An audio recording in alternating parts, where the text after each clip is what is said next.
Now, all of our real estate documents, or most of them, are going to have some kind of legal description on them. And so you need to be aware of the different types of legal descriptions and the ramifications of those legal descriptions. We're going to look at the metes and bounds descriptions, measures and boundaries. We'll talk a little bit about that. We'll talk about reference to a recorded plat, which is just your standard subdivision reference. We'll show you some slides on that. And then finally, we'll talk about the rectangular survey system. Now, a street address is not going to be adequate for most of the documents that you and I work with. It is recognized as legal and on a lease, but it's not going to work on an earnest money contract or residential sales contract or on any kind of deeds. Then you're going to have the formal legal descriptions that we just talked about, the street address being what we call an informal legal description.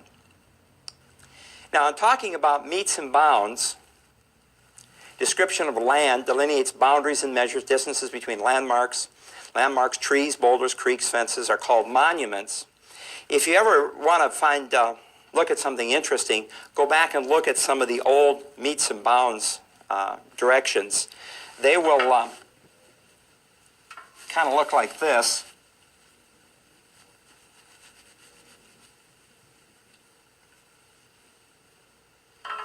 Your metes and bounds descriptions will always start from a point of beginning. And then it may say something like this, so many feet to the big oak tree, like that.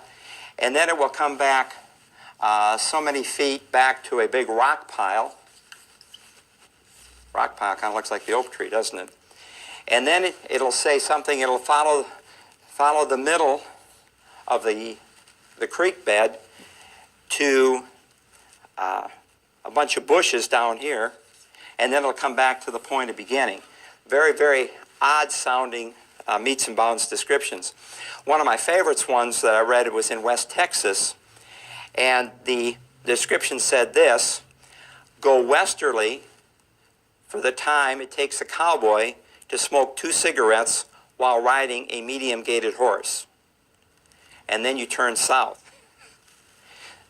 If you keep in mind that the land in West Texas wasn't worth much back then, so it didn't make any difference if they missed that by a few feet or even a few hundred feet. But that was the measures, that was the metes and bounds description of that particular property. Now, a benchmark is another term that you need to recognize, another part of the metes and bounds description. It's a survey mark made on a monument indicating a knowing location and elevation. It acts as a reference point or a datum for surveying. And with the benchmarks and the datums, you can actually measure up in the air. And we'll talk here in a minute about a legal description that's actually up in the air. And you'll recognize that when I speak about it. The bounds in today's modern metes and bounds description, the bounds are going to be given in degrees, minutes, and seconds. So this line isn't going to say head northeasterly to the tree. It's going to say go northeast, and what's that going to be? 90, I don't know, about 100 degrees, 20 minutes, 30 seconds, 400 or 500 feet, and then it's going to head off this again. It's some of your high school geometry that even I have trouble remembering. A good hint when you're working with metes and bounds descriptions on your contract forms is get a copy from the owner and copy that over and attach it to your contract. Don't try to recopy, because most of the time they're a page long. And if you miss something on that, you've got a problem in the recopy. So just get a copy and use it as an attachment on the contract form. That works the best. So it's going to start at a point of beginning. It's going to go around the circumference of the property and come back to an endpoint, sometimes called a terminus, looking like this. We start at the point of beginning here. We're going to go so many feet, and we'll say that this is in a, what's that going to be, in a northwesterly direction. And then so many feet, again to the northwest. We're going to come back to the east, and then come back southeast, back to the point of beginning. And you can see how that just describes that property. Now, in residential subdivisions, you're going to be used to reference to a recorded plat. And you can see the lots here in the blocks. Here we have lot 9. in block 3, or we go down below here, and we have lot 6 in block 4. Such and such subdivision. Very, very simple, very easy, and most of us are familiar with those type of references. Now, the other reference to a recorded document that we want to talk about is the one that I alluded to just a moment ago, and that's to a condominium. When you purchase a condominium, you're actually buying 3 things. You're buying a fee simple in an airspace. So when you buy a condo, you actually don't own the building per se. You own the airspace. We say that you own from carpet to ceiling and paint to paint. You own a cube of air, and if it's on the 3rd floor, it's a cube of air up on top of the 3rd floor. You also purchase a tenancy in common. And again, this helps you remember that tenancy in common concept that we talked about earlier. A tenancy in common says that you're a concurrent owner, you're a joint owner of the entire property, and you have an undivided interest in that property. So for example, you have a tenancy in common. You don't own just a little corner of the pool. You own an undivided interest in the entire pool. You own an undivided interest in the parking lot, or maybe in the parking garages. You own an undivided interest in the roof to the building. That's your tenancy in common. Now, the third thing that you own when you have a condominium is you own a party wall easement.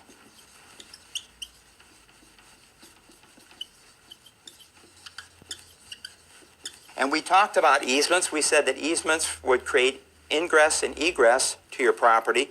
Well, with a party wall easement, if you have condos that are together like this, for example, you have condo A and condo B, what that party wall easement allows you to do is if there's a problem in condo A, he can send a workman into condo B and work on the back wall of his plumbing to fix his pipes or whatever his equipment is maintained in that party wall. That's what the party wall easement does. Now, why do we talk about condos in reference to a recorded document? Is because when you have a condo, what's the legal description for a condo? Well, it'll be Unit 2 in such and such a building. There is no measurements there, meets and bounds, lots and blocks or whatever. And the reason we do it that way is when the developer develops a condo, he creates a condominium declaration, he files that of record, and that has the legal description of this airspace. Because if you think about the legal description for determining an airspace 30 or 40, 50 feet up in the air, that's going to be very long and extensive. So the developer files a condominium declaration with the county, and then when we do a legal description for this, we just reference that particular declaration, and we can say this is Unit 2 and go ahead and sell that, and we have an adequate legal description. So that's what's going on with the condominium situation. Now, the third system we want to talk about is the rectangular survey system. This is a system that some of you are very familiar with if you're in about 31 of the states. This is a system of townships, of the northeast corner, of the southeast corner, or the northwest corner, that type of thing. We'll talk a little bit more about that. But the rectangular survey system was developed,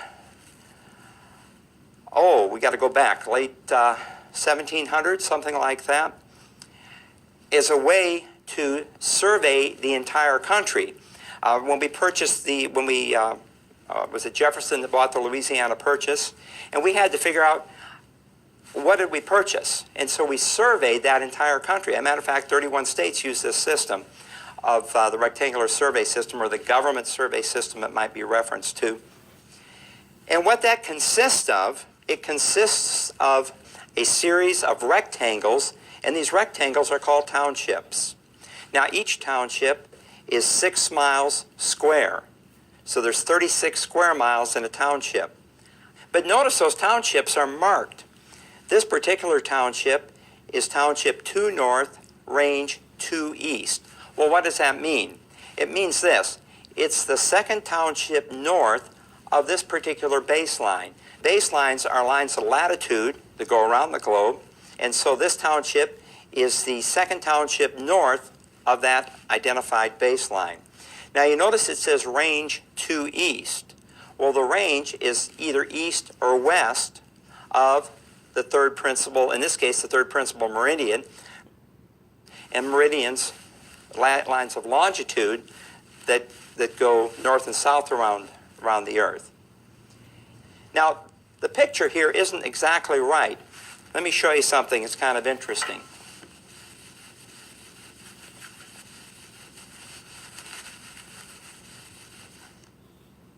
Those of you that have been raised in states or live in states where they have townships will have driven out in the country. And you're driving out in the country, and all of a sudden you'll be out on a rural road. The road will go like this and then head north again.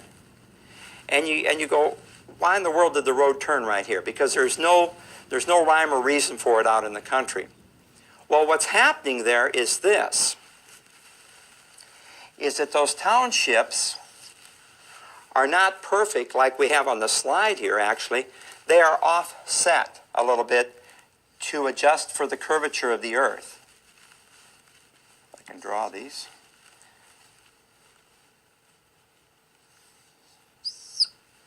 And so say this is township 2 north, range 2 east, and so forth and so on. Now, the reason the road curves like this is when the people settled that area, the townships maintained the roads there. And the townships soon figured out that it was expensive to maintain roads. It raised their taxes. So when they put the roads in, they ran them between the townships like that. And so as this road comes up here, it follows the township line. So each township, there's another township, of course, right here. Each township paid for half of the road maintenance.